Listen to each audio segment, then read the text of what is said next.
In February 1968, in Memphis, Tennessee, some 1,300 sanitation workers, members of Local 1733 of the American Federation of State, County, and Municipal Employees, began a strike.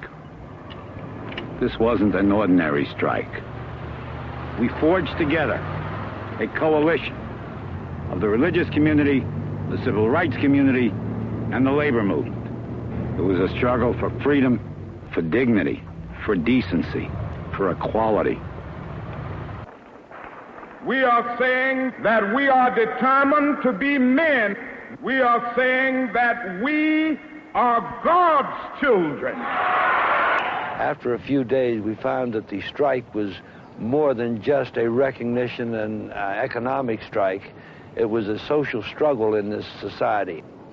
We talked, they didn't listen. Management and the establishment here wanted no relationship with unions whatsoever.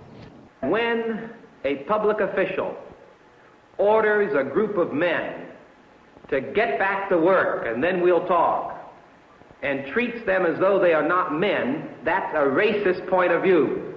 We were told to meet with the council. When we got there, one of the most crude charades in the many years I've represented working people took place. When they told me there'd be an honest council meeting today, and you and I would have a chance to talk to this council, I regret I believed them. They lied to me and they lied to you. We decided to march to the Claiborne Temple.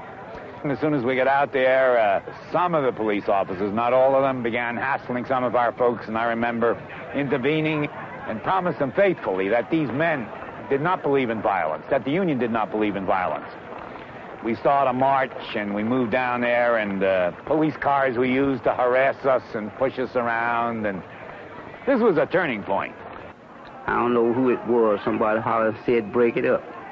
And they just broke right on us. And honest folk God in heaven. And they sprayed so much of that stuff down my collar until I could feel it look like running down my back. We built into our planning the escalation principle in order to help momentum build. Mass meetings every night, daily marches of the workers and clergy, and then sit-ins at the City Hall, which resulted at least one time in major arrests of many of us.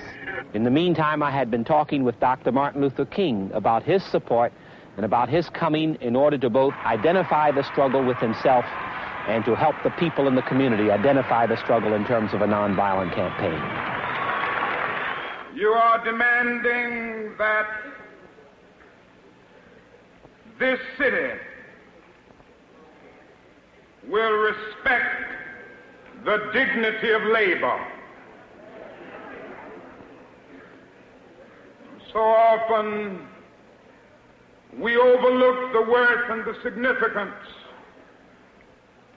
of those who are not in professional jobs,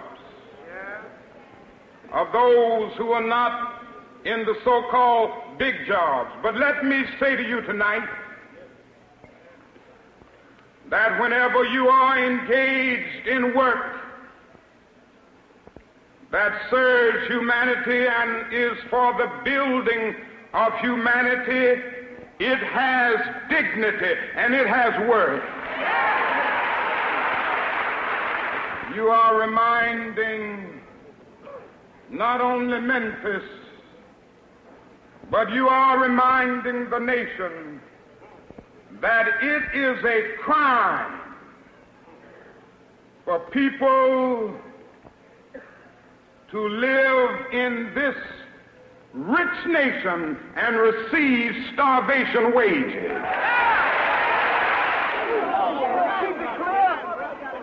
On March 28th, Dr. Martin Luther King led a march here in Memphis in support of the sanitation workers.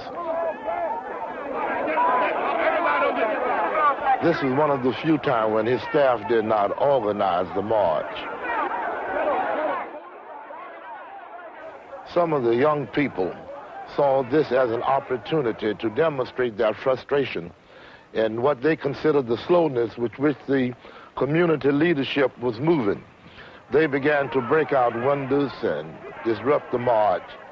This gave the policemen an opportunity to move in, to break up the march in an effort to discredit Dr. Martin Luther King and the local leadership. When we came back downtown the following day, really to be confronted with tanks and half-tracks and jeeps and National Guardmen with bayonets all over the place, it really sort of provided the classic kind of confrontation between striking workers with nothing more than a picket sign and really what was the might of the armed forces of this city. Somewhere I read of the freedom of assembly. Somewhere I read of the freedom of speech. Somewhere I read of the freedom of press. Somewhere I read that the greatness of America is the right to protest for rights.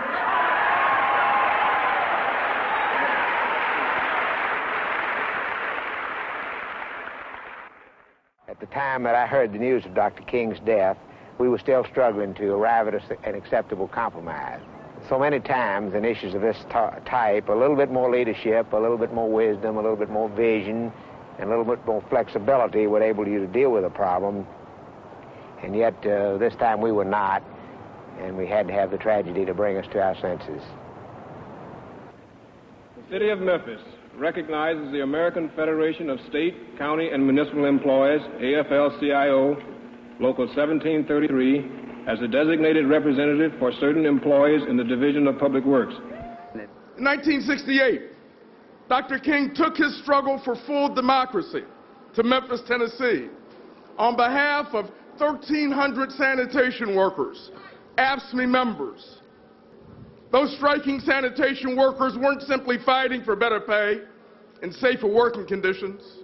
They were asserting a claim on our democracy. But today's attacks on workers' rights and voting rights tell us the fight for democracy is not over. Victories that were decades in the making can be undone with the governor's signature, a legislator's vote, or yes, our own apathy.